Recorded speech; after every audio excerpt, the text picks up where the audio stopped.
No? Ok.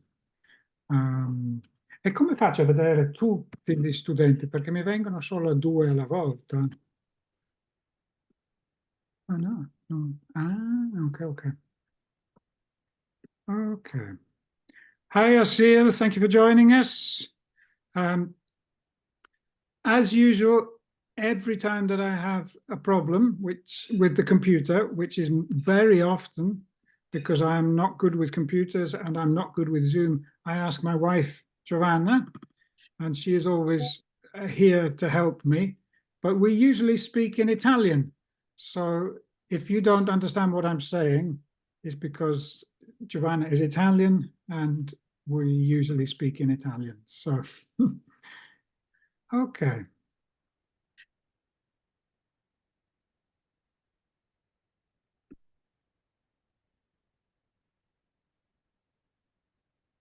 Nazmi, I think I will begin because the first part of our lesson is some revision. Okay, so are you?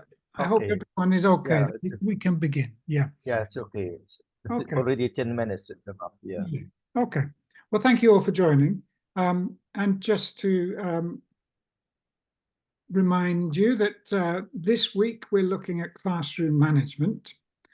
And I hope you had the chance to read the first 3 pages of this article, Power in the Classroom, Teacher and Student Perceptions by McCroskey and Richmond. And they talk about 5 types of power that a teacher can exert in the classroom.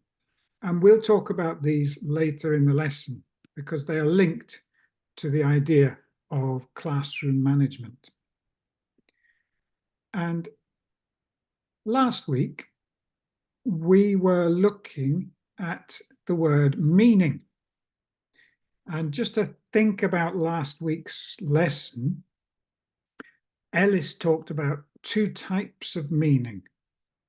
Now, I wonder if you remember if you can answer this. Do you remember what they were? Can you explain the difference? How would each of these 2 types influence the role of the teacher? And which one does Ellis prefer? Okay, so let me see. Let's start with Allah and Amna. Do you remember the first question? Can you tell us the names of these 2 types of meaning? Yes, pragmatic meaning. And actually, I forget the second. Pragmatic meaning and maybe another. Raha, do you remember the other type? Pragmatic and Raha.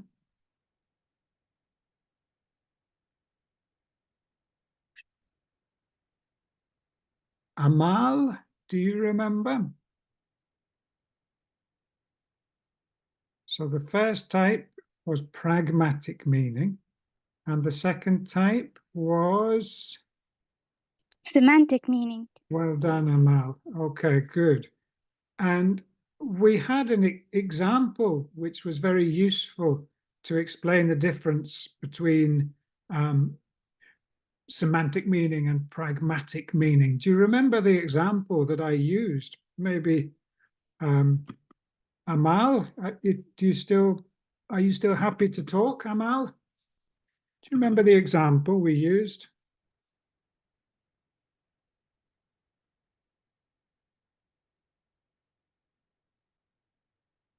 Do you mean the difference? Yeah. Can you explain the difference? Yes, of course. Semantic meaning refers to the literal linguistic meaning of words and structures regardless of context. Pragmatic meaning, on the other hand, refers to the meaning that arises from the use of language in context of communication and social interaction. Fantastic. Thank you, Amal. Yes, and we use this example Taqwa, not Amal. Oh, Taqwa, I'm sorry. We use this example of I'm in the Can I bath. say another example? The example was I'm in the bath. So I Yeah. verb am place in the bath. Can That I would say be- something? Yeah. Nice. Yeah, you have your hand up. Yeah. Okay. Yes, I have my hand up because I wanted to explain the differences about how can each type influence the role of the teacher. I remember that semantic meaning, the teacher was as a director, and the students were as a learner, and the language was an object. But in the pragmatic meaning, the teacher and the students were like communicator, and the language as was a language that they communicate and use it in communicating. Fantastic, nice. Thank you. Okay. And the last question, Allah or Amana, which one does Ellis prefer?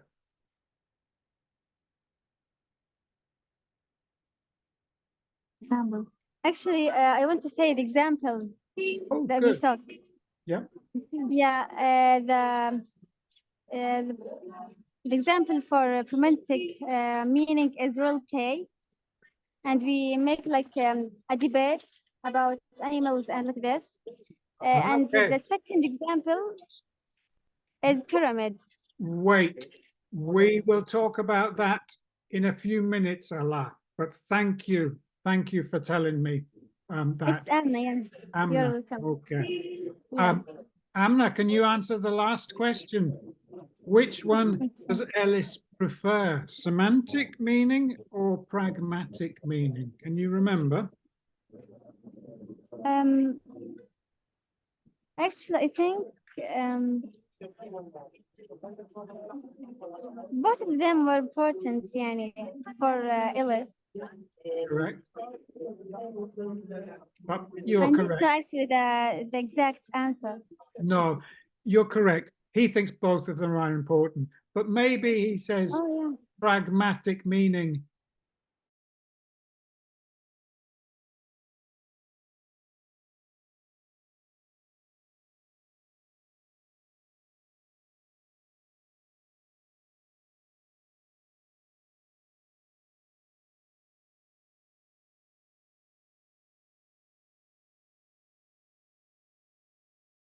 We can't hear you, Ala or Amina.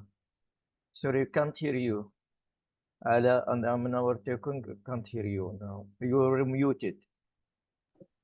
I answered the question. Yes, yes. Could you repeat again? Because there was noise, background noise, so I muted everyone. Oh, okay.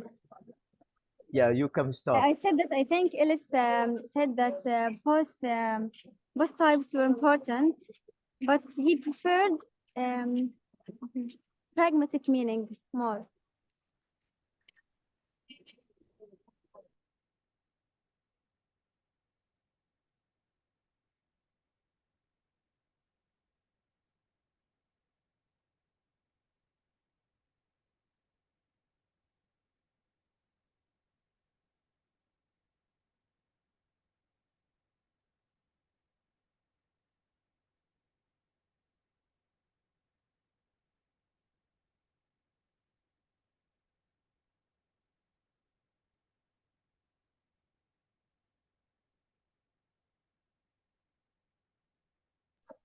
Sorry, I think Dr. Bill is muted.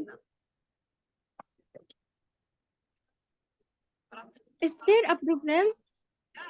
Dr. Bill is muted, yes. Oh, I'm sorry. Thank you. Okay. And yes, how would each influence the role of the teacher? So for semantic meaning, the teacher is the traditional explainer. And in the pragmatic meaning, the teacher is setting up communicative situations. And maybe Ellis prefers pragmatic meaning. He said, acquisition requires decoding and encoding. Pragmatic meaning is needed for the development of fluency. And pragmatic meaning is more motivating. So these are some advantages of pragmatic meaning. Now, I think it was maybe Amna who was talking already about the activity that we did last week, which was the pet shop. So can anybody explain, can anybody remind us what you had to do in the pet shop? Mice, you have your hand up. Yes, I remember that you divided us to 3 groups. The first group was the wife, and she had the idea of buying a cat, and she she wanted to convince her husband to buy the cat. The other group was the husband. He wanted to convince his wife to buy a dog, and the third group was the shop owner, and he wanted to convince the couple to buy a parrot. That's correct. Very good. Very clear. Okay. So just to check, do you think that the pet shop activity addressed semantic meaning or pragmatic meaning or both? What do you think?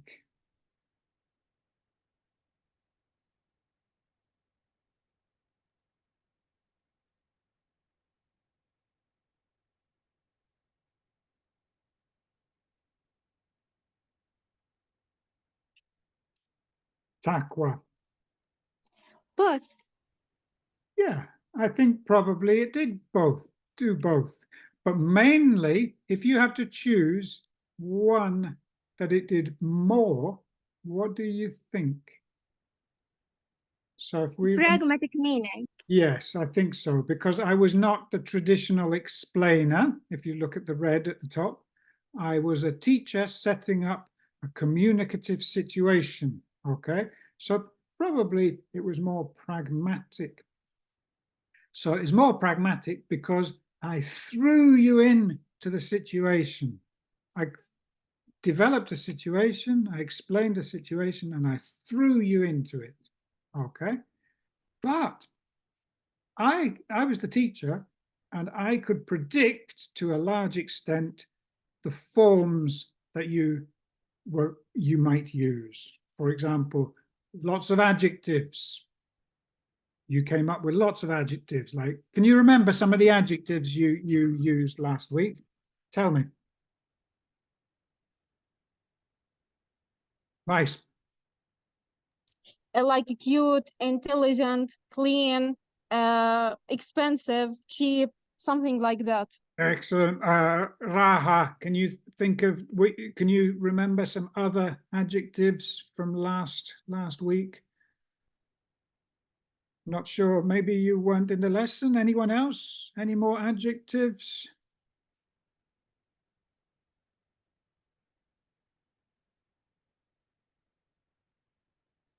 Well, there were also comparatives, more beautiful, cuter, okay, and superlatives, the most beautiful, the cutest, okay?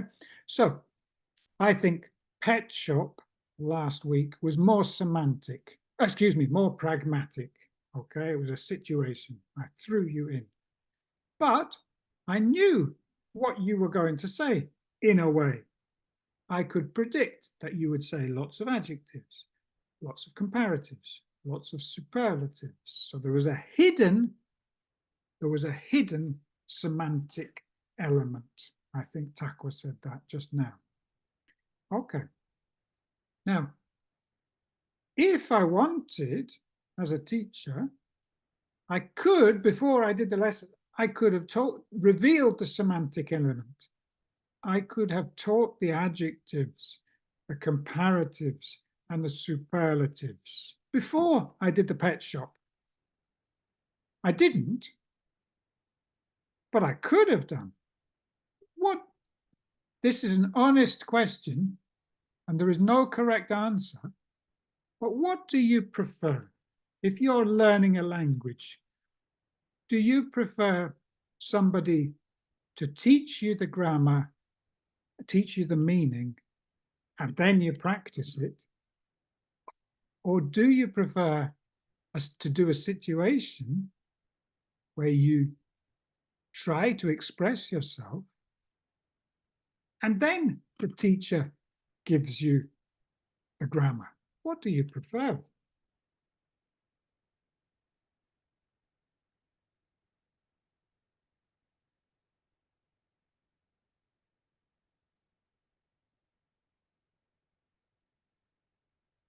Nice. In fact, for me, I prefer acting in a situation than learn the grammar rules in this situation, because, as we said, the pragmatic meaning leads to fluency, which is important part in learning any language. So I prefer to do the situation than learn the grammatical rules, including in it. Okay, that's interesting, nice. Hala, do you have the same opinion or a different opinion?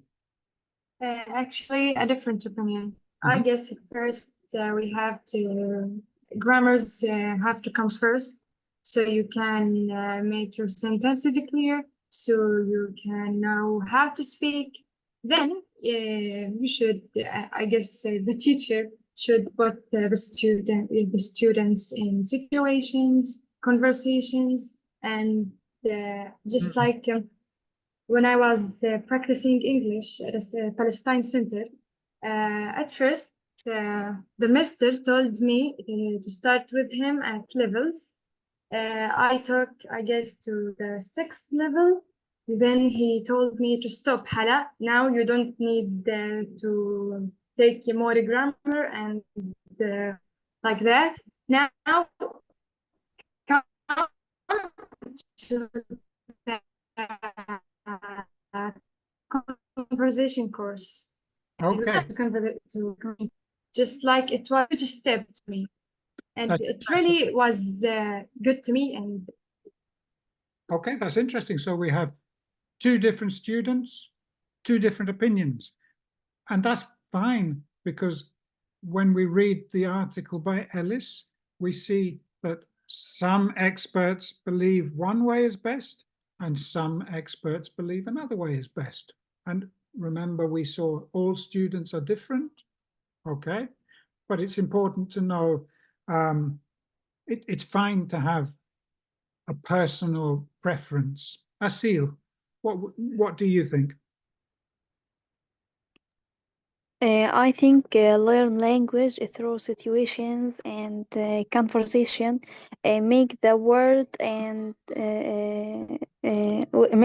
stuck in our mind, so we can't forget it easily. Then we can study the grammar. Okay. That's my opinion. All right. So you feel that you probably like to be thrown into the situation the way that I did last week. Okay. That's your preference. Yeah, fantastic. Okay. So we are looking today at classroom management. Now, we can talk about, we can use the pet shop. Excuse me, I just need to close the door because I can hear my wife talking. Just a second.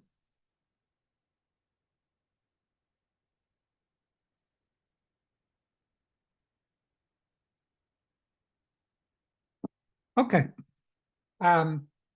We can use the pet shop activity as an illustration for classroom management, because we can talk about how did I set up the pet shop role play activity.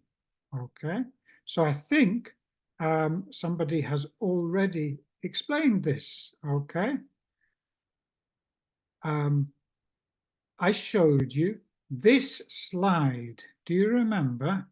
I think, who was it who explained this already today? I can't remember the name, but one of you gave a very clear explanation of what I did. Okay, so I showed you this slide. Group 1, you want to buy a cat, but your husband has a different idea. How can you convince your husband? Group 2, you want to buy a dog, but your wife has a different idea. How can you convince your wife? Group 3, you want to sell a parrot. How can you convince the couple who are visiting your shop? So I showed you this slide, Okay. And then I split you into wives and husbands and pet shop owners to prepare. And then I put you into new groups. Wife, one husband, one pet shop owner, one group to do the role play. And at the end, I think I asked, who was the most convincing? So we can say that there were 4 stages to my activity. 4 stages. Number 1, I showed you this slide. Number 2, I split you into wives, husbands, and pet shop owners. Number 3, I put you into new groups, wife, husband, pet shop owner, to do the role play. Number 4, I asked who was the most convincing. So, let's imagine, let's go back. Why is this slide important for classroom management? Think about that question. Why is this slide important for classroom management?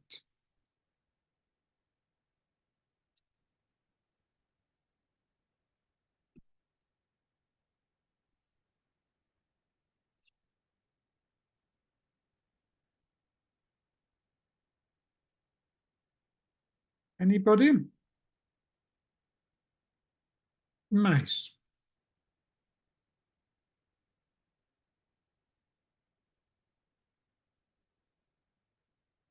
Nice.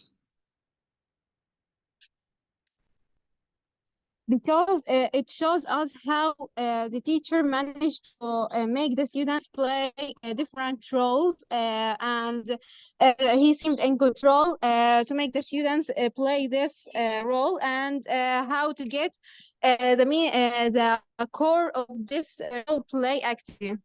Yeah, I agree. I think it's important. For example, last week, Mace, were you a wife or a husband or a pet shop owner? I was a wife. You were a wife, okay. So for you, Mace, it was important to understand that you were a wife, but other students would be husbands and other students would be pet shop owners. So for Mace, it was important to understand that not everybody would have the same role as Mace, okay? So this is an important slide for classroom management. Let's look at the next stage. I split you into wives and husbands and pet shop owners to prepare. So one group, one breakout group was just wives. One breakout group was just husbands. One breakout group was just pet shop owners. Why is that important? To split you into groups. Why?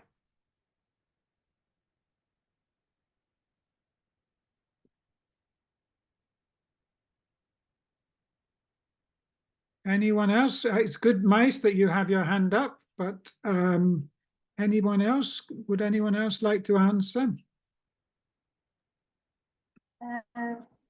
My internet connection went off. Can you please repeat? Yeah. I split you into one group of wives and one group of husbands and one group of pet shop owners.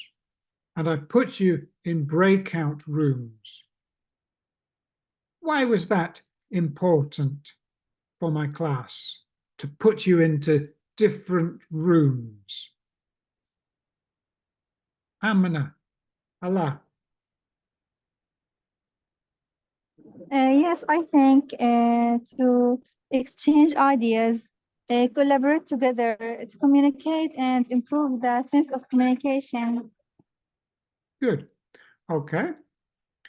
And then I And put, also, yes, can I say? continue. To feel the sense, yes, to feel the sense of debating with other groups. Okay, I think that's the next one. I think then I put you into new groups, wife, husband, pet owner, wife's husband, pet shop owner, to do the role play. So what's the difference between the first point on this slide and the second point on this slide?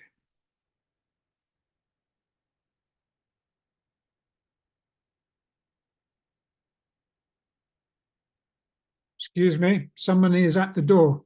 I will be back in 1 second.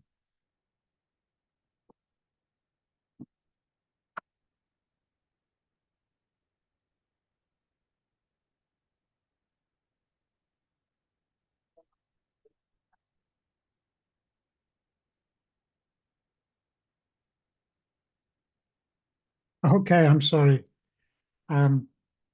Yeah, the first time you had one group of wives talking together, and one group of husbands talking together, and one group of pet shop owners talking together.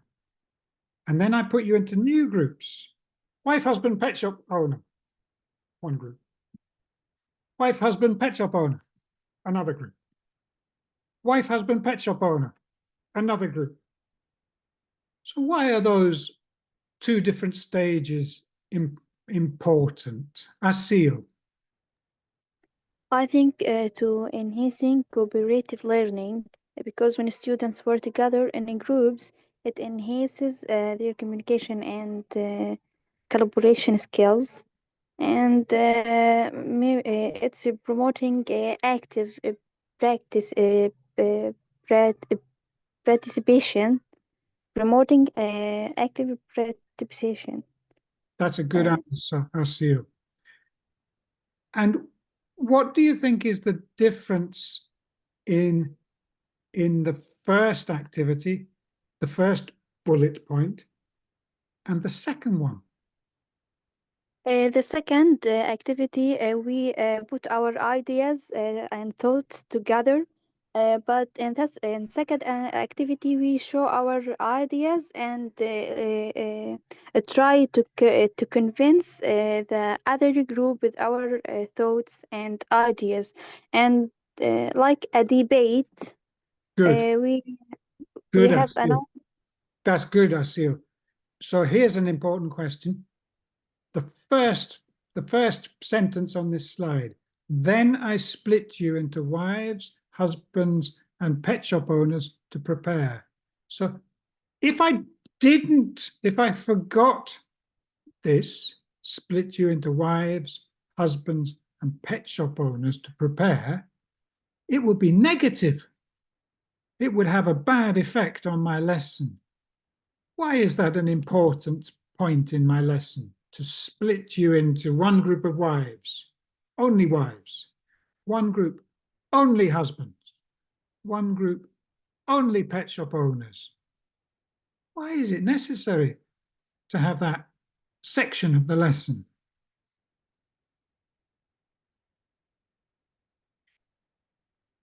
Allah, Amina. Yeah, I think to have a lot of ideas, and it's like outputs to prepare, exchange ideas, to have a lot of ideas as much as we can. Then in the second point, we like it's like output inputs. We exchange the ideas with the other groups, what we have prepared, I mean. Well done. Is this Allah or Amina? Amina. Amina, exactly. We say you have nailed it.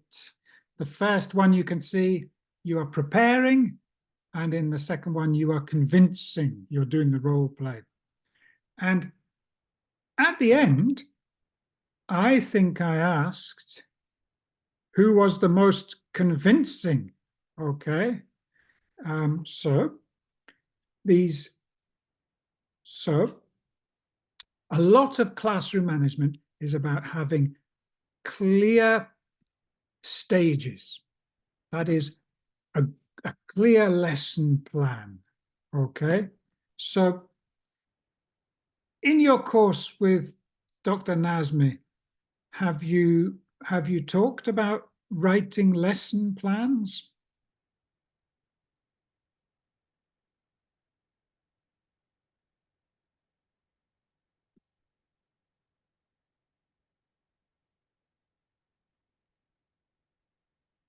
Lesson plans, maybe you haven't reached that point, but a written lesson plan is very important, because if you can forget a stage and it can have a very negative impact. So this stage is important because students need to see that there are two other groups in the room to know about the opinion gap. And then I split you into wives, husbands, and pet shop owners to prepare. This stage is important. Students can explain to each other how the activity works if they still don't understand. And preparation is communication. You said this. Well done. And the teacher, of course, can listen and check and make a note of mistakes, make a note of what the students do very well. And then I put you into new groups, wife, husband, pet shop owner, wife, husband, pet shop owner, to do the role play. And I think Amina said, this is good because it's communication and the teacher can monitor. And at the end, I think I asked, who was the most convincing? And that's important to close the activity. So all of these are important for classroom management. Now, we did the activity online. We did the activity on Zoom, but if you did the pet shop in a physical space, in a classroom, instead of online, how would it change? What could you do differently? Not if you are in a classroom, not online.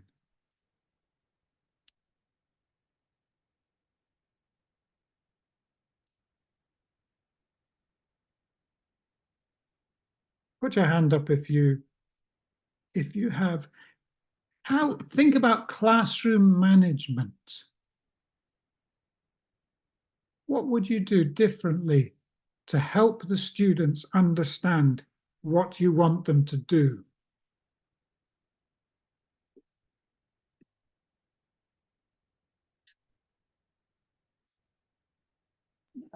Yes, can I say something? Yes, who is this? I think if we did this activity in the classroom or physically, we will interact more, and we will be like we will interested in body language of others. Okay, good. And how you are the teacher, so how will you make sure that the students understand what you want them to do in a real classroom? Think about classroom management for the pet shop activity. How can you make the students understand what you want them to do?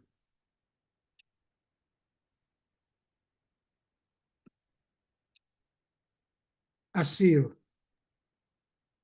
Okay, I think the difference will be in the nonverbal communication, like body language. Face-to-face debates or participants can analyze body language, such as gestures, facial expression, and hand movement. You can show your emotions with your body, so you can convince the other by that. I think Very, very good.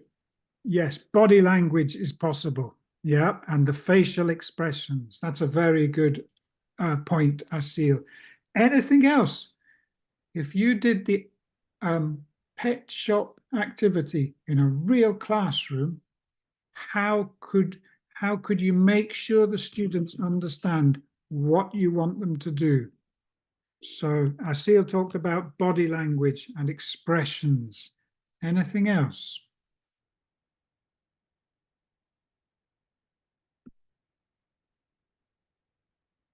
Takwa, are you with us?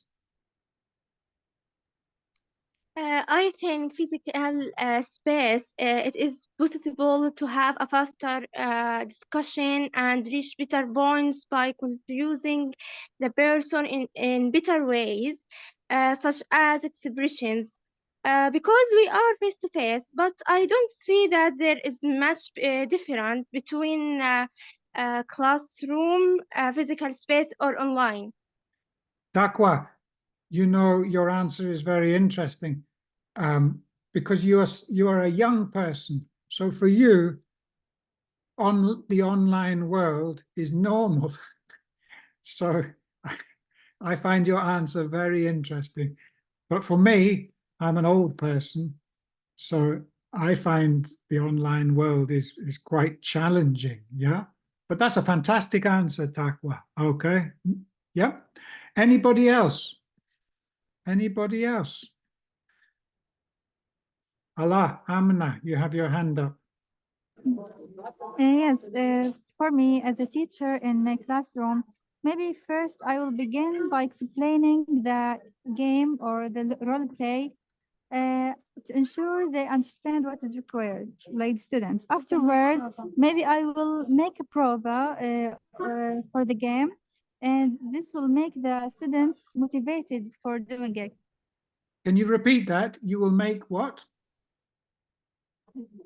I mean a prova, like like experience before the game. Okay.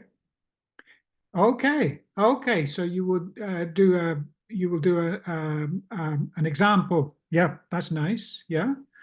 Okay. Good. Anything else?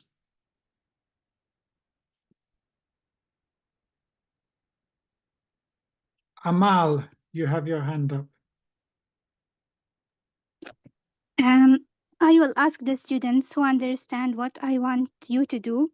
At least one will understand, and I will sit to him to explain to the others. What's a fantastic answer, Amal. Good. That's called an ICQ, Amal. Have you ever heard of that before? An ICQ.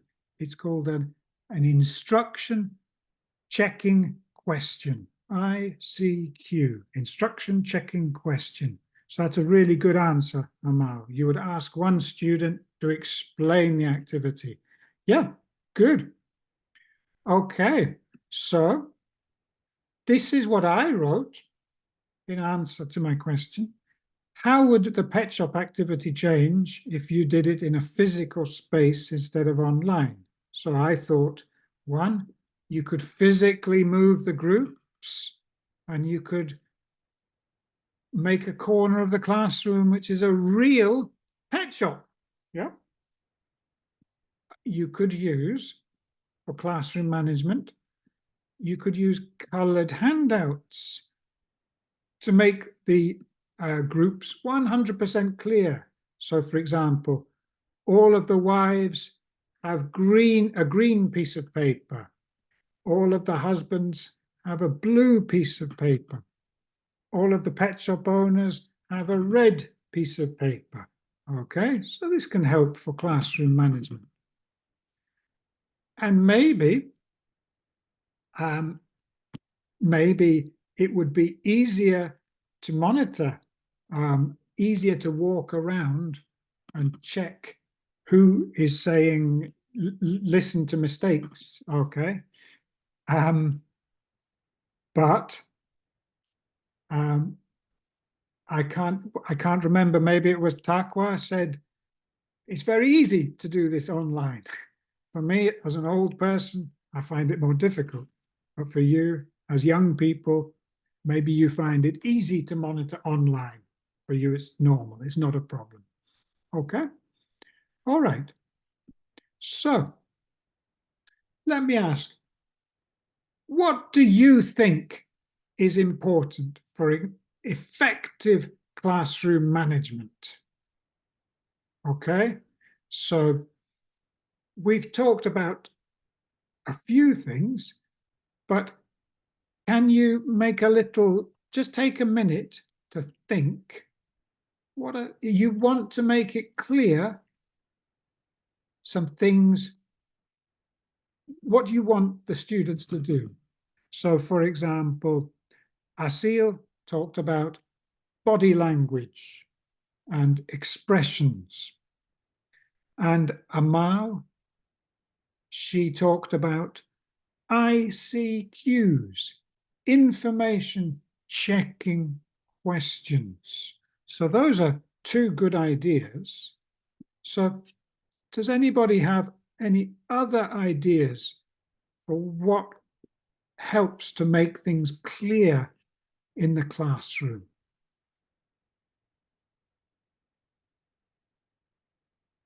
Put your hand up if you have an idea. How can you make it clear what you want your students to do? 1, body language, facial expressions. 2, information checking questions. What other things could you do?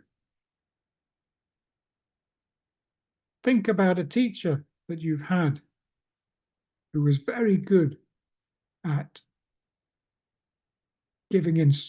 saying how the lesson would move. Manar, can you tell us another thing a teacher can do to help with classroom management?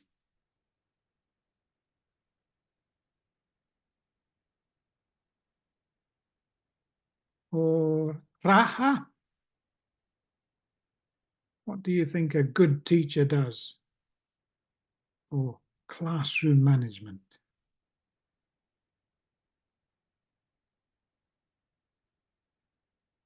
Any more examples?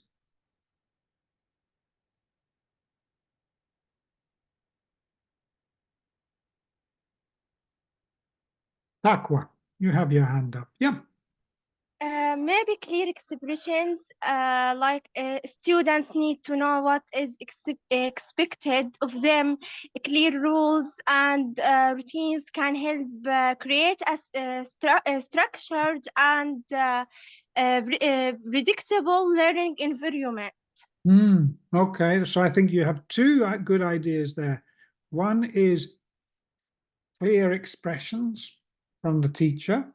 So a clear voice, instructions which are clear and simple. And then you talked about a clear structure. And that's another important thing for classroom management. In my opinion, Taqwa, a clear structure is linked to having a good, clear lesson plan. So if you have a good, clear lesson plan, for example, today I have a lesson plan, my PowerPoints is a lesson plan.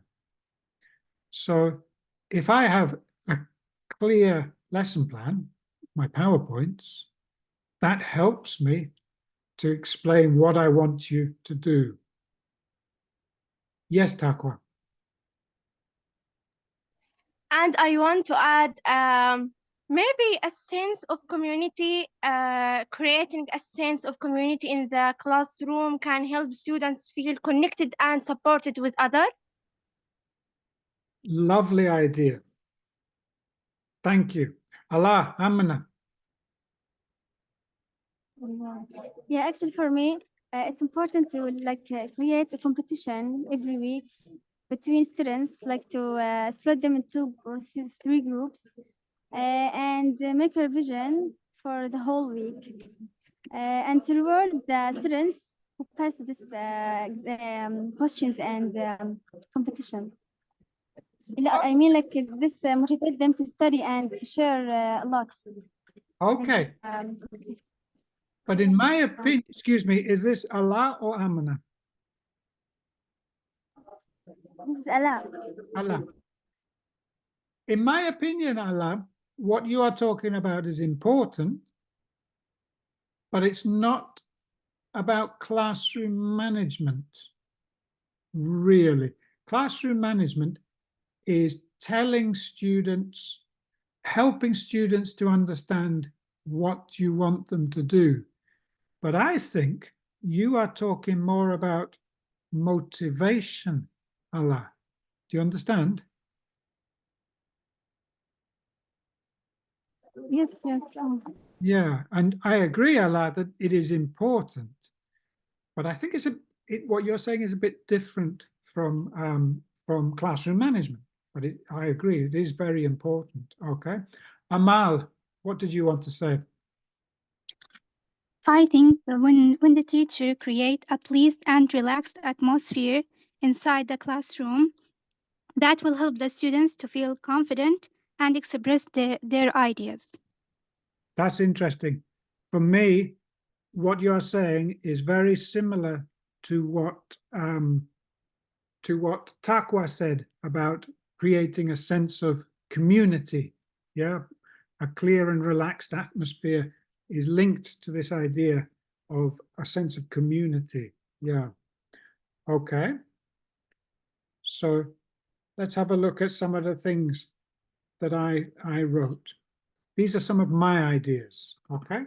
So classroom management needs a clear lesson plan. And I think that Taqwa mentioned this when she talked about a clear structure.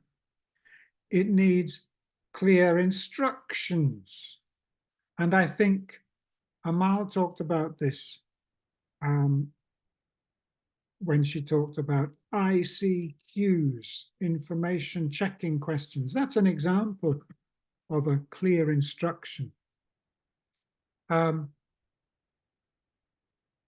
clear instructions also means you must speak quite slowly. You mustn't use difficult words that the students won't understand. Okay. Okay. Here's another one. Frequent pair work.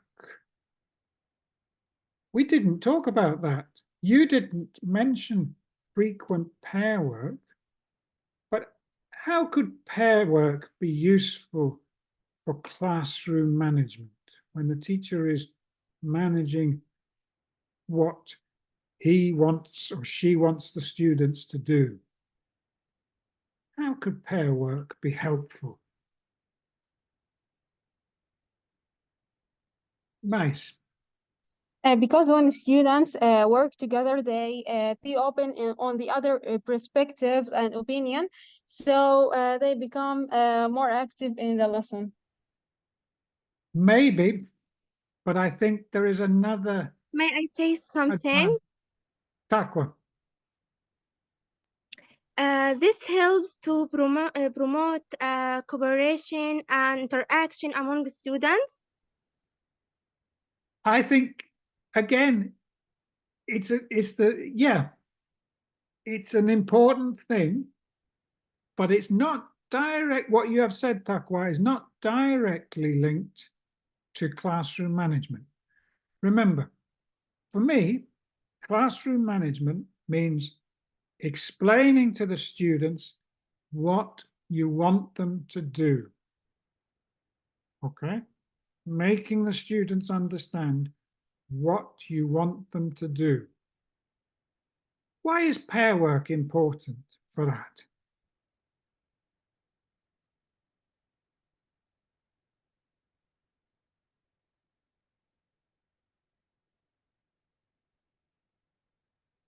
Nice. Maybe when two students work together, maybe one of them didn't understand exactly what the teacher meant, so the other student maybe explained to him. Exactly, Mice. This is the point I am thinking about. So, yes, I agree that pair work is good to create a sense of community, but Mice has just hit the nail on the head. Okay, we say she has got the answer, the perfect answer, that if you put two students together, one student doesn't understand what to do, and one student does understand, then what one student can help the other student. Asil, you have your hand up. Do you want to say something? Yes, I think it's improved the students' interaction and the achievement of learning object, because when we repeat the information and what we learn is stuck more and more in our mind. So You are, Asil, this is a good answer. You are completely right. Pair work is important because it sticks the answers in your head, yeah, in the student's head. And it's important because it creates a sense of community. But specifically for classroom management, I think it's important because, as I think it was, I can't remember, was it Mice who said that one student can help to explain to the other student what the teacher wants. Okay, let's continue. Number 4, use of gesture and facial expression. This was Asil's idea. Good. Another important thing about classroom management is physical positioning of the teacher. What do you think I mean by physical positioning of the teacher? When we are online, it's impossible for me to move, yeah? But when we are in a classroom, what different physical positions can the teacher choose? Any ideas?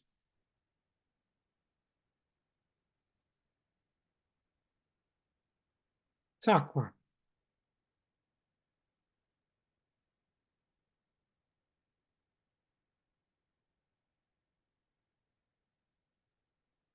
Taqwa. Yes.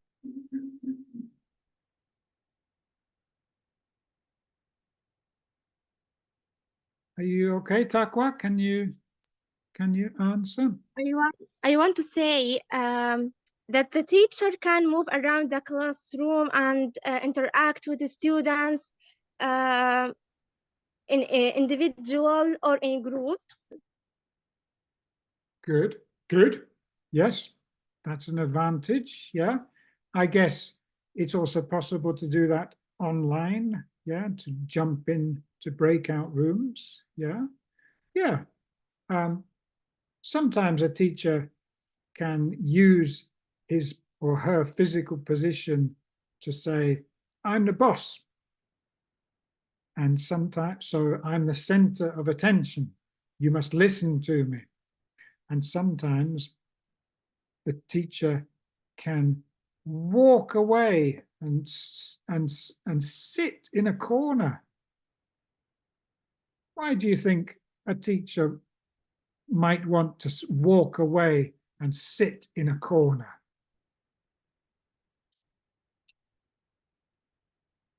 Away from the students. Why might a teacher do that?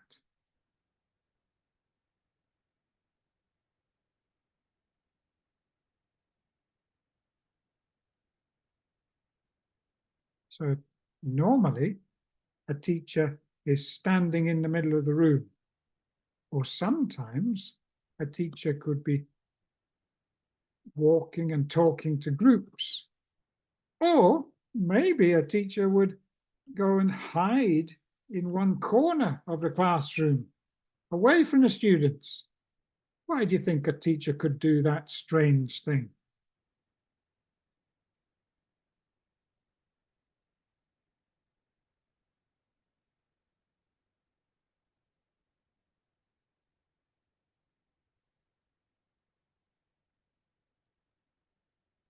Imagine you have a teacher in the classroom. The teacher is talking to you for 20 minutes, and then the teacher puts you into groups. And then the teacher goes and sits in a corner away from you. Why would a teacher do that? Is it crazy?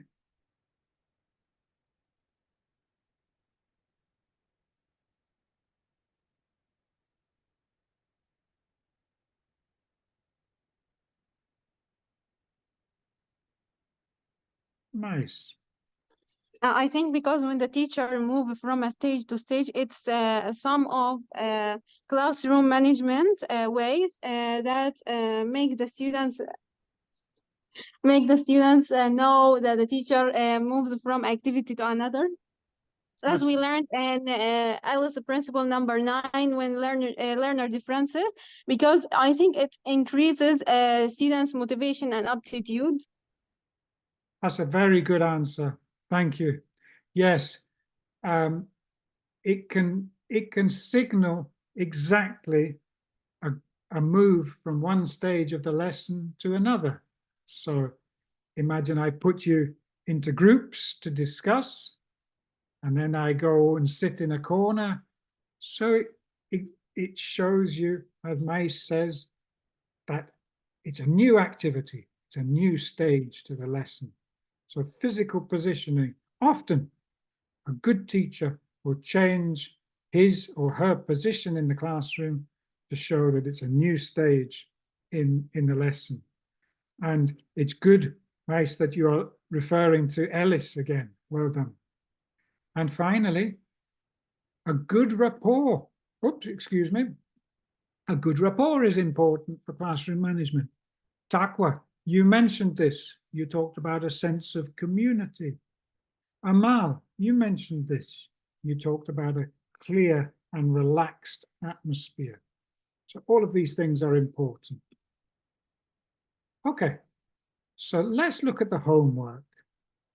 So, what were McCroskey and Richmond's 5 types of power?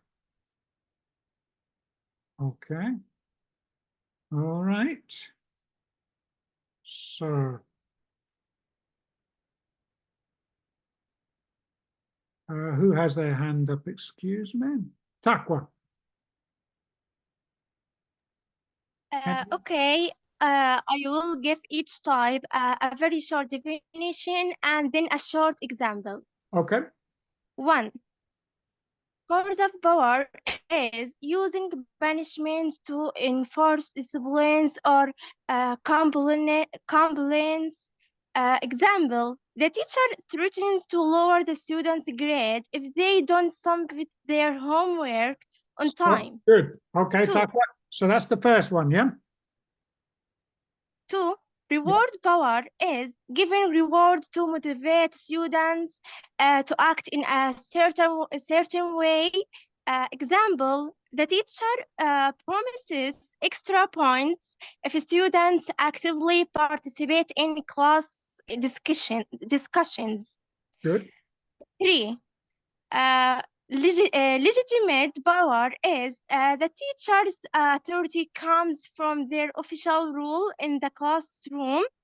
Example, the teacher asks students to sit in their seats because he has the right to organize the class as a leader. Mm-hmm. 4. Referent power is the teacher's influence is based on the students' admiration and respect for them. Example, students follow the advice of their favorite teacher because they respect him and want to please him. Good. 5. Expert power is influence based on the teacher's knowledge and skills. Example, students trust the teacher's explanation of a complex subject because they know he is expert in that area or in the subject. Thank you, Takwa. Well done. Okay, so we have the 5 types: coercive power, reward power, legitimate power, referent power, and expert power. Okay, and this is what Takwa said. The student's perception that the teacher is knowledgeable and worth paying attention to. Expert power. Introducing something pleasant or removing something bad if the student complies. That's reward power. The teacher's right to make certain demands or requests as a function of her role as a teacher. Legitimate power. And the McCroskey and Richmond give an interesting example of this, of legitimate power. They talk, if you imagine, we have 2 types of teacher. We have an art teacher and we have a physical education teacher. Okay, an art teacher and a physical education teacher. So one teacher can say, run up and down. Is that the art teacher or the physical education teacher? Who can say, run up and down?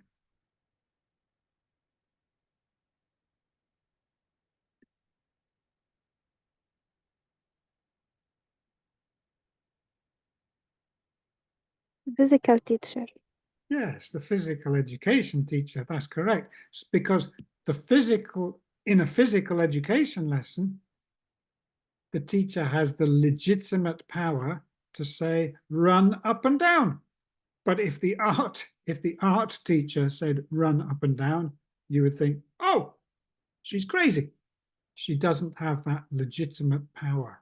Yeah. And then we have, as Takwa said, the desire of the less powerful person, the student, to identify with the most powerful person, the teacher, the referent power. Sometimes that's because the student likes the teacher. Okay, Amal and Takwa talked about, Amal and Takwa talked about the idea of a community. So referent power links to this idea of community, I think. And then finally, introducing something unpleasant, taking something pleasant away if the student fails to comply, and that's coercive power. Okay, so another important part of classroom management is this: classroom language. Classroom language is pretty distinct. It's pretty unusual. It often follows a pattern which we call IRF. Now, this was not in your homework, but I wonder, has anybody ever seen this pattern of classroom language called IRF? Maybe not. Do you know? Have you ever seen this acronym? IRF.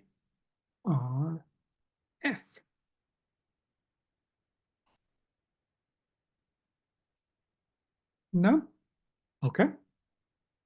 I find it's quite interesting, but it means initiation, response, feedback. Okay? The teacher says something. Initiation. Initiation. Another word for initiation. Does anybody know another word for initiation? It's a difficult word. Can you think of another word which means initiate?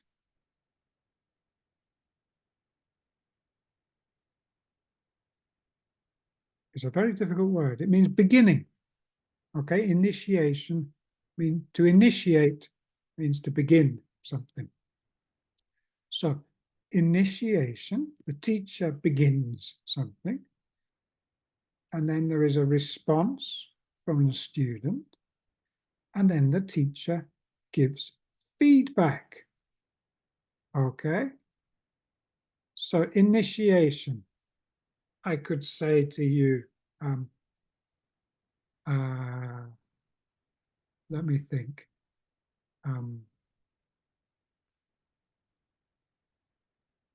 Let me think.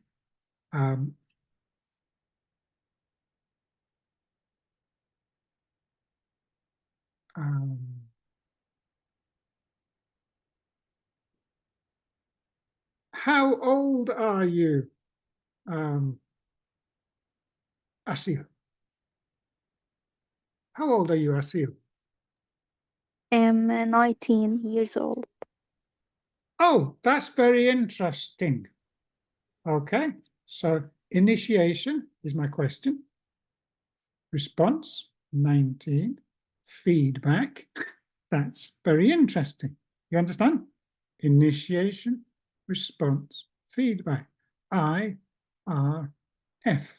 Okay. And this type of talk, classroom language, would be very strange outside the classroom. Okay, let's have a look at, this is a page from a book by a man called Walsh, and this is an extract from Real Classroom Language. Can you see it? Okay, is it big enough? Can you read that?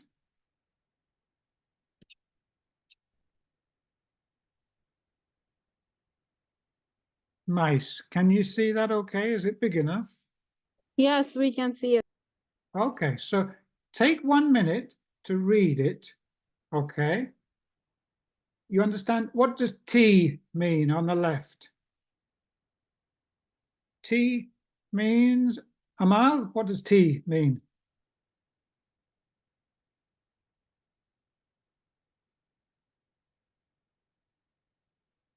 Amal, what does T mean? I don't know. It's teacher. Okay, T is teacher on the left. Okay, and Raha, what does L1 mean on the left? Any idea?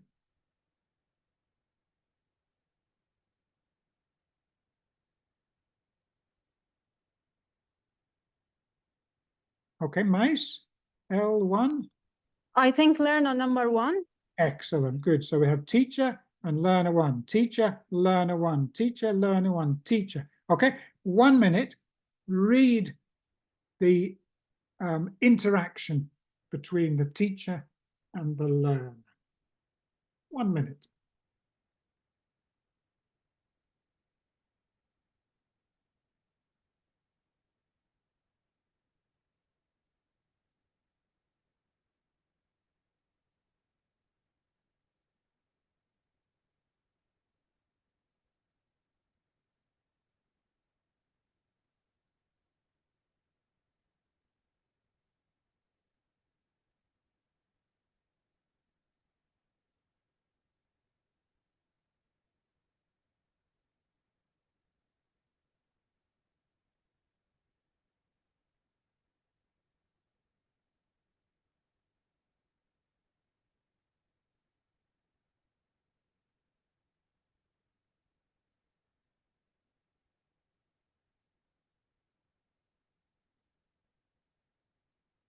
Okay. So let's look at it together. Okay. Line number 1 and 2. What is this? Is this I, R, or F? What do you think? Mice. I think this is I because it starts to ask a question for the student. Excellent. This is initiation. It's the beginning. And number 3, what is this? Put your hand up if you know the answer. So number 1 is initiation. Number 3, what is that? Mice. It's a response, R. Good. That's the student. More difficult. What is number 4?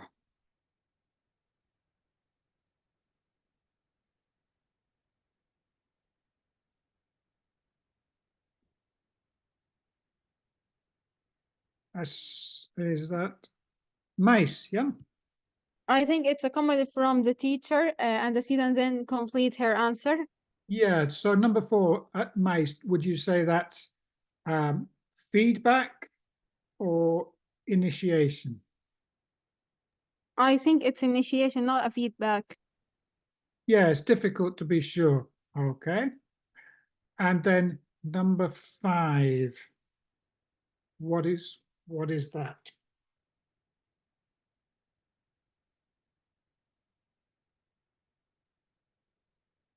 Amal. Can you tell us?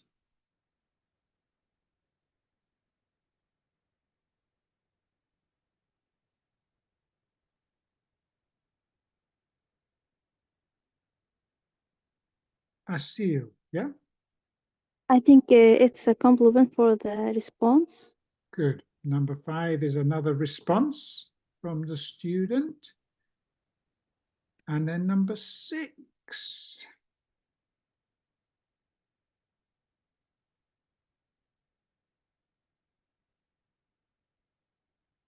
What is number 6?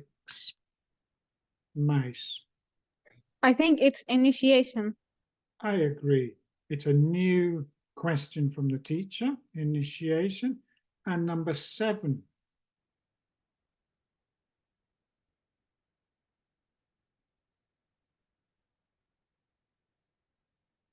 Asil.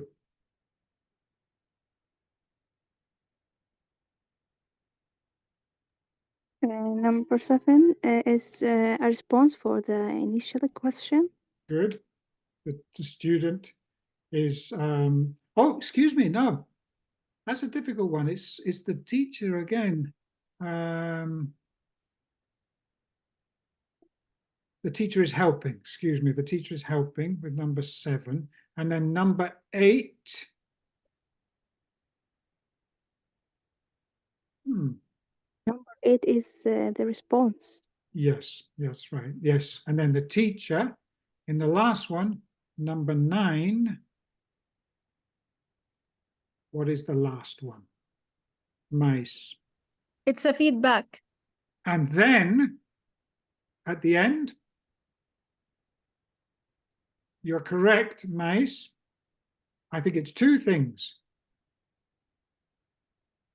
It's feedback. I think feedback and the concluding. I think, mice, it is feedback. They can go home. Very good indeed. That's feedback. And then the last 4 sentences, the last 4 words, what is that? What happens in Brazil?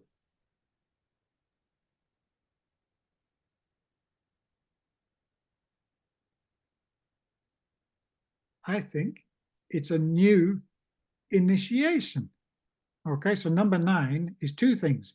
It's feedback, very good indeed, and then it's a new initiation.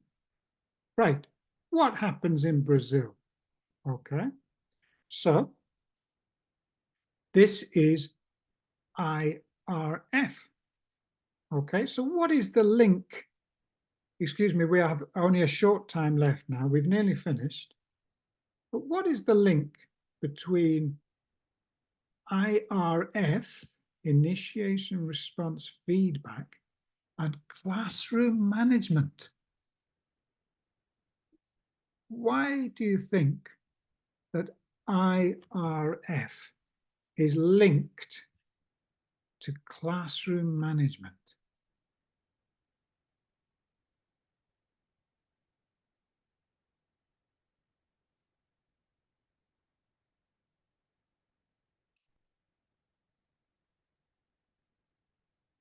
No? So classroom management means making the students do what you want them to do. So what is the link between IRF and classroom management? Asil. I think with this strategy, we join ideas together and present the idea completely. So we ask question and answer the question. So we make a first idea and ask at the same topic, we ask another question with another idea. So we answer the another question. So we make like a view of this topic. So Okay, we can that's a discuss nice, and general idea. that's a nice answer, Asil. It's a way of generating ideas. Do you have anything else you'd like to say, Mais? Yes, because when the teacher first start to ask question, this encourages students to interact with the teacher, which is important for their motivation and aptitude, and also enhance them to become more curious to answer question. Then when the teacher asks and the student responds and the teacher then give a feedback, this will increase the student motivation. Okay, all right then. So Asil talks about generating ideas and Mais talks about motivation, and these are important things. Yeah, and I agree with you. Okay. But I think that we can still say another thing which you didn't mention. IRF is so common in the classroom because it gives the teacher control. Okay. It adds an important element of predictability to the lesson. So,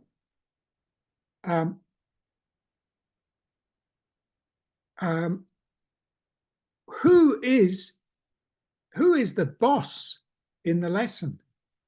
Is it the students or is it the teacher? Who is the boss in this lesson that we are looking at here? Who is the boss? Who is in control? Nice. I think the teacher because who's the person who who ask question and give feedbacks. Exactly. So IRF is so common in the classroom because it gives the teacher control. Okay. So if you imagine you go out with your friends, okay, it would be very unusual if, for example, you meet, for example, Amal, you meet Mais and you say to her, okay, Mais, could you explain what this means? And then Mais says the answer. And then you ask another question, or you say, well done, Mais. And then you ask another question. Mais gives an answer. And you say, no, you are wrong, Mais. It would be very unusual for Amal and Mais to meet and follow an IRF conversational structure. But in the class, it's very common. Okay, why is it common? Because it adds an important element of predictability to the lesson. So the teacher knows that he or she is in control and can move through the lesson. Okay, but there's a disadvantage to IRF. Okay, so with IRF, who talks more, do you think? The teacher or the student? Maybe the teacher talks more than the student, because think about it. Excuse me. Who does I? Is it the teacher or the students? The teacher. Good. Who does R? Is it the teacher or the students? The student. Who does F? Is it the teacher or the students? The teacher. Good. So we have 2 for the teacher and 1 for the students. So that's an interesting thing about IRF. IRF often means that the teacher talks more than the students. And, you know, that's not a bad thing, but it's something that is interesting about the classroom. And it's another reason to use frequent pair work, in my opinion. So, thank you very much. As usual, you've given some excellent ideas. And before we finish, do you have any questions or anything you would like to say?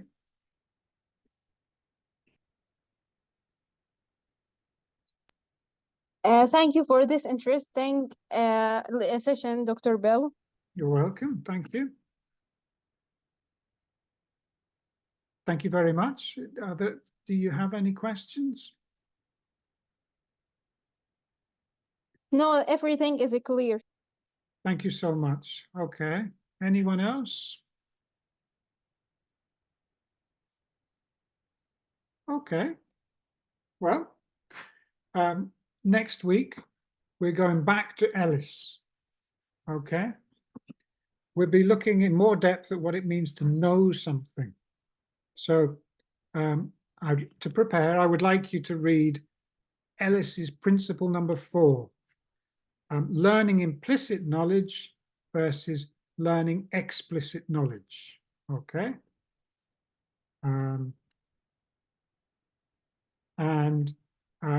The questions are, what is the difference between these 2 types of knowledge? And the second one is, Ellis talks about an interface hypothesis. So what are the positions of 3 people?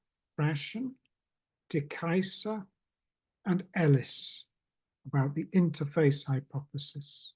Okay, so thank you all very much. Okay, and I hope you have a good week. Thank you. Bye-bye, everyone.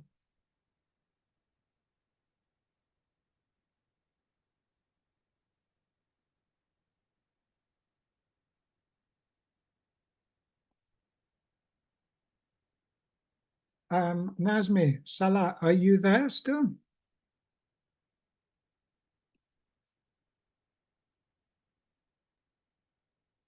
Yes, I'm here. Okay, Salah is, maybe he will join us at 2 o'clock, I think, yeah? Yeah, he might join us later. Maybe you'd like to stop recording? Okay, I've stopped recording now. No.